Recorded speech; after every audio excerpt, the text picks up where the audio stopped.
Hi, have you ever been to the doctor and had even a list of things that you wanted to talk about and gotten home and realized that you forgot to tell them the most important things? And you call them up on your phone and say, "Hey, man, forgot to tell you that I needed a scooter because I can't hardly walk around for very long." And they're like, "Hey, catch you on the next visit." It's a big bummer. So let's figure out how to make an office visit work for you.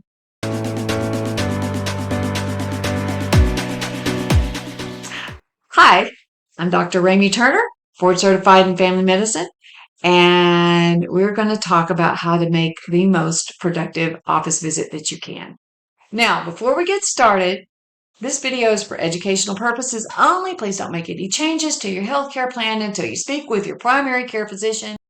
Even so, if you have an emergency, if you're a life-threatening emergency, signs of a stroke or something like that, don't call me. Go to the ER. That's where you need to go. And if you come to see me, I'm going to send you to the ER and call 911. Now, let's talk about why you go to the doctor.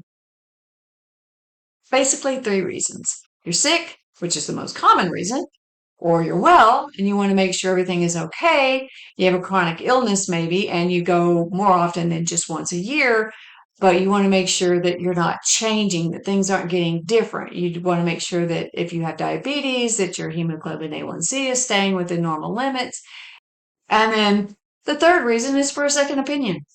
So, for all of these visits, there are some things that you want to keep in mind, and that's what we're going to talk about.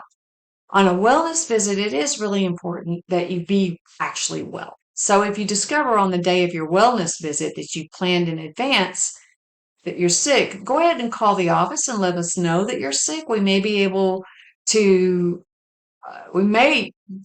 change your appointment time if you would like for us to a different time of the day. We can schedule a new wellness visit for when you actually are well, but take care of you today when you're sick.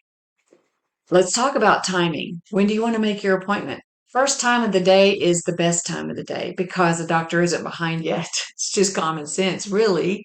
But you don't think about that until you're sitting there at 11:30 and it's lunchtime and you think, "Oh, my doctor's going to go to lunch." No, probably not.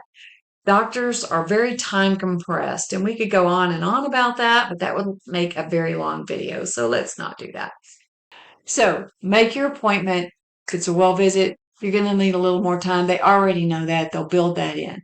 If you have a lot of chronic conditions and it's your first wellness visit, let them know that you have a lot of problems so they can give you an extra 15 minutes or so that we have more time to talk about that. Let them know kind of like about how much time you think you're going to need. Now, if you know that you have like a personal problem and you don't really want to talk to them about it, but let's say you're having an emotional crisis or something that's going to take more time.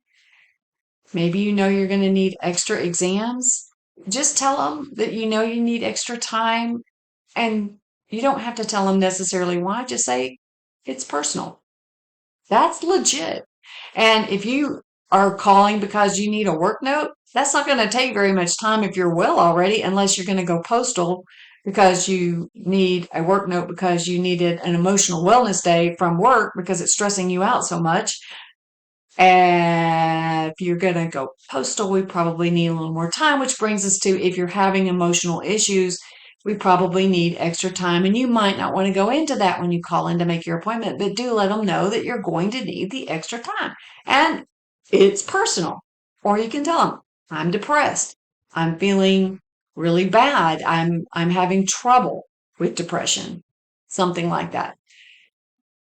It's completely legitimate and also very common, all of those things. And it's fair enough to say, "Hey, I'm here just for a work note.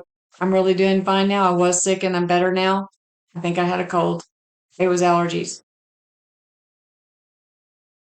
Strictly legit. So that brings us to what do you want to do when you go to the doctor? Whether it's for a wellness visit, especially for a wellness visit, if you happen to get one, or it's your first time to the doctor's office, bring your medications. Or better, make a picture of each one of your medicine bottles that shows the name of the prescription and how often it's prescribed. That way we can type it in exactly. There's not any confusion. Sometimes people don't know how to pronounce their medications and they're trying to remember, or it's difficult to read the handwriting, which we're actually pretty good at reading handwriting, but you want to have a list of your medications of some kind. The best way is that picture, because if you happen to be in the ER, you're probably not carrying around your bag of medication. And you might not even have a list, and it might not be up to date. But you do have a picture of all your medications that you can show to them that you've been taking right now. And when you stop taking the medication, delete it. You can always take a picture later, put it right back in. Okay, so last thing, and this is the coolest part.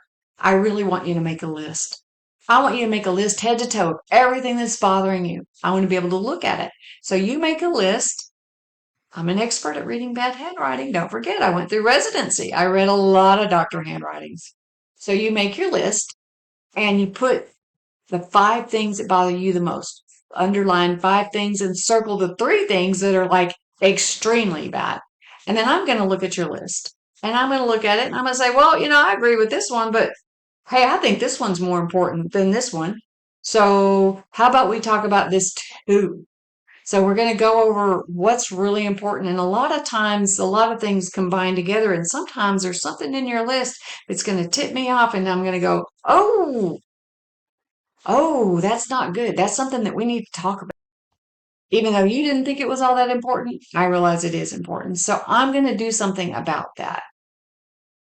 Now, finally, when we go through the list, I want you to understand, please don't be disappointed if it turns out that we can't cover everything on your list. We're going to try because a lot of times, like I said, they do consolidate, but I do have a rule that I don't like to make more than 2 or 3 changes to someone's medical regimen, unless it's something they've already been on before and they now need to do again. I might prescribe 5 medications because that's what you actually need. 2 of them are a refill, blah, blah, blah. But I'm not going to make changes to your medical regimen that are more than 2 or 3, because if something goes wrong, I won't know if you just got sicker or it's the medication that I gave you, and I won't know what's working and what's not working so well if I give you 10 different things.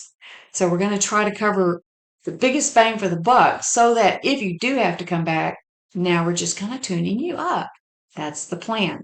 And then if you do have a chronic condition, please keep your wellness visits, because that will keep you in the best shape. If you're coming in for a second opinion, be sure to bring your records and anything else you have. That's always a good plan because sometimes it's a little difficult to get those records. So if you can bring those in, that's great. But if you can't, then we can always order them. Let us know ahead of time if you can. That really is it. That's all I can think of for right now. We could go on, but we don't want to, right? If you have any questions, please put them in the comments below or feel free to email me. Otherwise, I'll catch you on the next video. Don't forget to like and subscribe and share it with your friends. Thank you.